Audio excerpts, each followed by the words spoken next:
नमस्कार, जय हिंद दोस्तों। स्वागत है आपका अपने YouTube channel important MCQ by Sandeep में।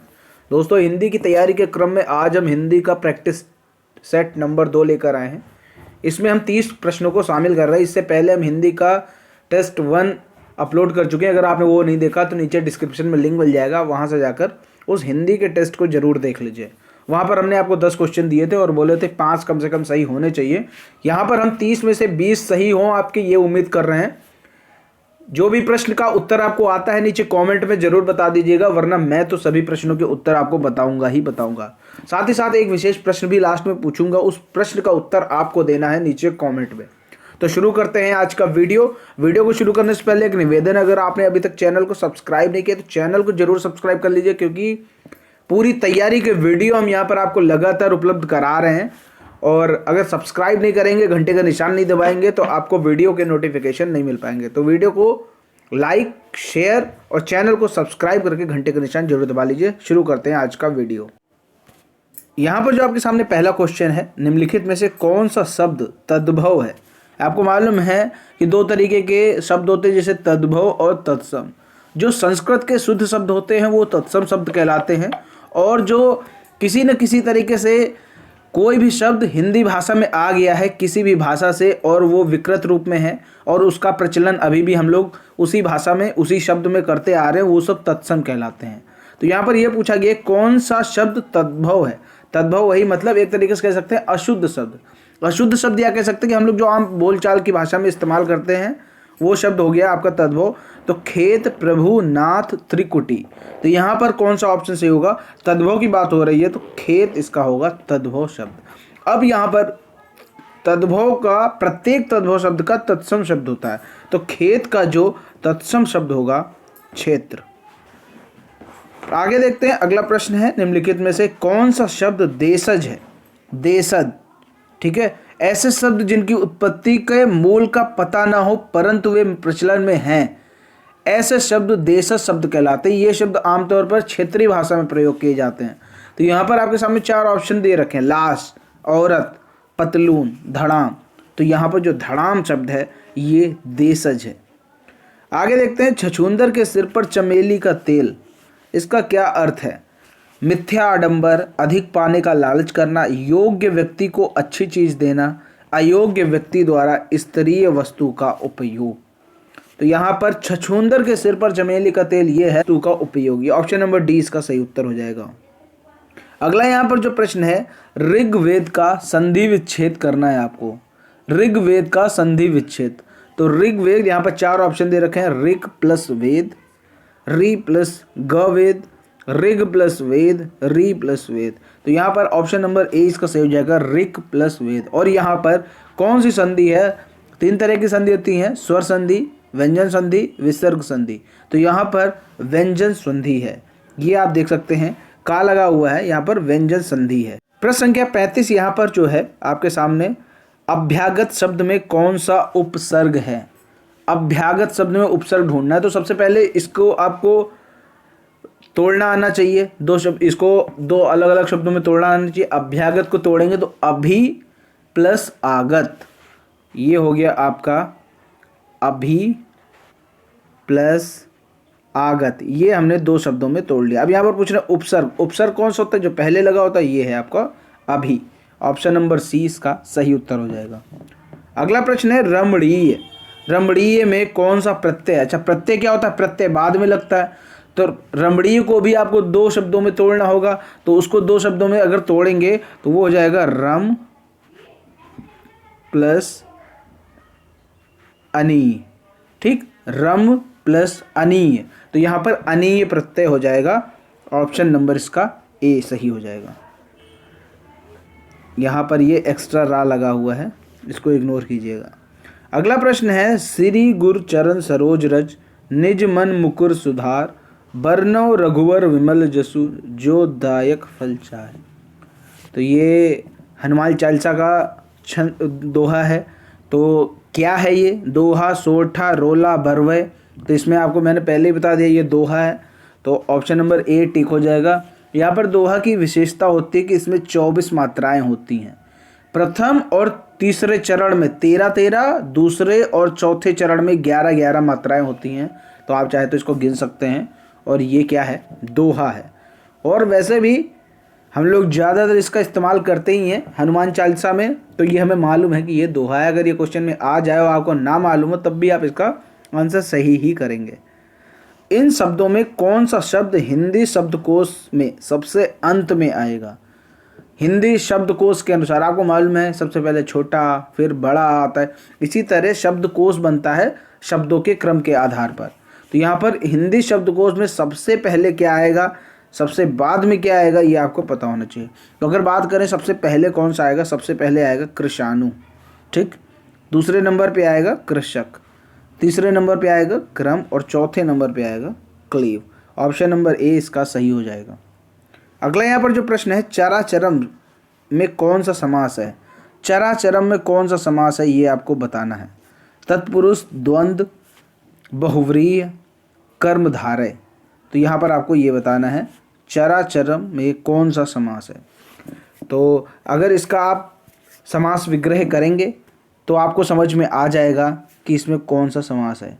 यहाँ पर चर पूर्व पद है और अचर उत्तर पद है, ठीक है। और यहाँ पर दोनों पद प्रधान हैं।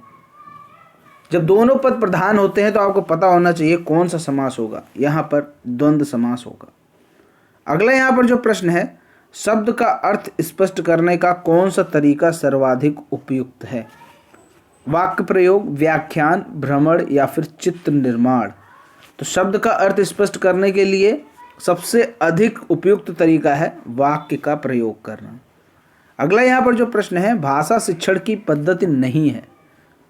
किंडरगार्टन, मॉन्टेसरी, ड्रैकारी, अभिक्रमित अनुदेशन।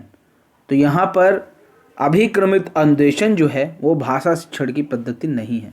बाकी ये जो तीनों हैं ये भाषा शिक्षण की पद्धतियाँ हैं। तो यहाँ पर जो भी प्रश्न का आंसर आपको आता हो आप मेरे बताने से पहले नीचे कमेंट में ज़रूर बता दिया गया है। अगला प्रश्न है, बालक की प्रारंभिक शिक्षा उसकी मातृभाषा में दी जाए, यह किसका मानना है? ये आपको बताना है। तो ऑप्शन आपके सामने है, Montessori, Mahatma Gandhi, Froebel, Kilpatrick. बालक की प्रारंभिक शिक्षा उसकी मातृभाषा में दी जाए, ये जो कहा गया है ये मानना है महात्मा गांधी का। अगला प्रश्न है, व्याकरण शिक्षण के लिए उपयुक्त नहीं है। आगमन प्रणाली, निगमन प्रणाली, अव्याकृति प्रणाली, कक्षाभिनय प्रणाली। तो यहाँ पर कौन सा ऑप्शन सही हो सकता है? व्याकरण शिक्षण के लिए उपयुक्त नहीं है कक्षा अभिनय प्रणाली। मतलब कक्षा में अभिनय की इसकी कोई आवश्यकता होती है व्याकरण शिक्षण में। आनंद कादम्बिनी पत्रिका का प्रकाशन कहाँ से होता है? बनारस, मिर्ज़ापुर, इलाहाबाद, लखनऊ। तो आनंद कादम्बिनी का जो प्रकाशन है वो 1881 ईस्वी में बद्री नारायण चौधरी प्रेमधन द्वारा मिर्ज़ापुर से किया गया था। तो यहाँ पर ऑप्शन नंबर बी सही हो जाएगा। आनंद कादम्बिनी के बारे में ये भी जान लो कि इसको शुरू किसने किया? बद्री नारायण चौधरी ने। अगला यहाँ पर जो प्रश्न है, आदिकाल की रचना है। 4 ऑप्शन है, अखरावट, छत्रसाल दशक, दीपशिखा या फिर खुमान रासो। तो आदिकाल की जो रचना कौन सी है वो है आपकी खुमान रासो। क्लियर हो गई बात। अब ये भी आप जान लो कि खुमान रासो के साथ साथ और कौन सी आदिकाल की रचना है। तो एक दलपति विजय थी, ये भी आदिकाल की रचना थी, ठीक है। अगर बात करें आधुनिक काल की, तो आधुनिक काल की कौन सी रचना है? दीपशिखा जो है वो आधुनिक काल की रचना है। और इसकी रचना किसने की थी दीपशिखा की? महादेवी वर्मा ने। आगे देखते हैं, अगला प्रश्न है, हिंदी गद्य शिक्षण की पाठ योजना में उद्देश्य कथन आता है। उद्देश्य कथन कब आता है ये आपको बताना है। तो हिंदी गद्य शिक्षण की पाठ योजना में उद्देश्य कथन कब आता है? कथन कब आता है? पूर्व ज्ञान के पश्चात, प्रस्तावना प्रश्न के पश्चात, आदर्श वाचन के पश्चात, मौन वाचन के पूर्व। देखो आप लोगों ने कोर्स के दौरान पाठ योजनाएं बनाई होंगी, वहाँ पर पता होगा उद्देश्य कथन कब आता है। तो उद्देश्य कथन जो है वो प्रस्तावना प्रश्न के बाद आता है। अगला यहाँ पर जो प्रश्न है, आचार्य रामचंद्र शुक्ल का निबंध संग्रह कौन सा है? माटी का फूल, चिंतामणि, क्षण बोले कण मुस्काए, आलोक पर्व। तो यहाँ पर चिंतामणि जो है वो आचार्य रामचंद्र का निबंध संग्रह है। आगे देखते हैं अगला प्रश्न क्या है। राष्ट्रवादी कवि रामधारी सिंह दिनकर को उर्वशी के लिए ज्ञानपीठ पुरस्कार किस वर्ष प्रदान किया गया था? 1971, 1972, 1973, 1974। अगर आपको इसका सही आंसर आता है तो नीचे कमेंट में बताइए कि उर्वशी के लिए रामधारी सिंह दिनकर को ज्ञानपीठ पुरस्कार कब दिया गया। तो इसका सही आंसर है 1972 में। देखो इसी प्रश्न में 2-3 प्रश्न छुपे हुए हैं। उर्वशी के रचनाकार कौन है? रामधारी सिंह दिनकर। उर्वशी, अब ये भी एक प्रश्न बनता है कि रामधारी सिंह दिनकर को ज्ञानपीठ पुरस्कार किसके लिए दिया गया? उर्वशी के लिए दिया गया। अब कब दिया गया वो भी आपको पता होना चाहिए, 1972 में। शहद शब्द कैसा है ये बताना है आपको, तत्सम, तद्भव, देशज या फिर आगत, तो ये बताना है। तो शहद शब्द कैसा है? शहद शब्द है वो है आगत, ठीक है। हिंदी में ऐसे अनेक शब्द होते हैं जो विदेशी मूल के होते हैं, लेकिन बार बार इस्तेमाल करने के कारण यहाँ पर प्रचलित हो गए हैं। जैसे शहद जो है वो आगत शब्द है। वनिता का प्रयोग किस अर्थ में होता है? जंगल, स्त्री, पुस्तक, व्यवसायी। तो यहाँ पर कौन सा ऑप्शन सही होगा? वनिता का जो प्रयोग है वो स्त्री में होता है। आगे देखते हैं प्रश्न है, मुकुंद किसका पर्याय है? विष्णु, शिव, सूर्य, कामदेव। तो यहाँ पर जो मुकुंद है वो विष्णु का पर्याय है। आगे देखते हैं अगला यहाँ पर जो प्रश्न है, काहे री नाली तू कुमनाली तेरे ही नाली सरोवर पानी। पंक्ति के रचनाकार कौन है? जायसी, रैदास, कबीर, दादू। तो यहाँ पर इस पंक्ति के जो रचनाकार हैं वो हैं कबीर दास। करपट का तद्भव रूप क्या है? करपट, अब ये जो करपट है ये एक तत्सम शब्द है क्योंकि ये शुद्ध संस्कृत शब्द है। तो करपट का तद्भव आपको बताना है। कपट, कारपेट, कपूर, कपड़ा। तो यहाँ पर करपट का जो तद्भव होगा वो होगा कपड़ा। आगे देखते हैं अगला प्रश्न है, निम्नलिखित में से वर्तनी की दृष्टि से कौन सा शब्द युग्म शुद्ध है? बारात, बसत, बारात, बसंत, बारात, वसंत या फिर बारात, वसंत। देखो यहाँ पर ये मतलब है कौन से ऑप्शन में दोनों शब्द सही दिए हुए हैं ये बताना है आपको। तो यहाँ पर ऑप्शन नंबर बी में बारात और बसंत ये दोनों एकदम सही हैं। अगला यहाँ पर जो प्रश्न है, अर्ध स्वर कौन से हैं? या, वा, ई, उ, री और श। तो यहाँ पर अर्ध स्वर आपको बताना है। तो या और वा, ऑप्शन नंबर ए इसका सही हो जाएगा। या और वा अर्ध स्वर हैं। अगला प्रश्न है, चोर की दाढ़ी में तिनका मुहावरे का सही अर्थ क्या है? अपराधी का अपनी दाढ़ी खुजलाना, अपराधी का शंकाग्रस्त रहना, अपराधी की पहचान हो जाना, अपराधी का अपनी पहचान छिपाना। तो अपराधी जो होता है वो सदैव शंकाग्रस्त रहता है, इसीलिए कहा जाता है चोर की दाढ़ी में तिनका। ऑप्शन नंबर बी इसका सही हो जाएगा। अगला प्रश्न यहाँ पर है, एक बार कही बात को दोहराते रहना वाक्यांश के लिए एक शब्द है। तो आगार, प्राकथन, पृष्ठ प्रेषण, प्रस्तावना। तो एक बार कही बात को दोहराते रहना वाक्यांश के लिए जो एक शब्द होगा वो होगा पृष्ठ प्रेषण। अगला प्रश्न है प्रश्न संख्या 58, बुद्धिहीन शब्द व्याकरण की दृष्टि से किस संवर्ग में है? बुद्धिहीन, अब आपको ये पता हो जाना चाहिए। जैसे हम कहते हैं कि वह बुद्धिहीन है, मतलब हम उसकी विशेषता बता रहे हैं एक तरीके से, तो ये क्या हो जाएगा? ये एक विशेषण होगा। जैसे हम कहते हैं कि ना वह बहुत बुद्धिमान है, ठीक है, तो बुद्धिमान है किसी, मान लो हम कहते हैं रमेश बुद्धिमान है, तो रमेश की विशेषता बताई जा रही है कि ये बुद्धिमान है। अब अगर हम कहते हैं रमेश बुद्धिहीन है तो भी ये विशेषता ही बताई जा रही है, तो ये क्या हो जाएगा? विशेषण हो जाएगा। महोर्मी का संधि विच्छेद आपको बताना है। तो महोर्मी का संधि विच्छेद क्या होगा?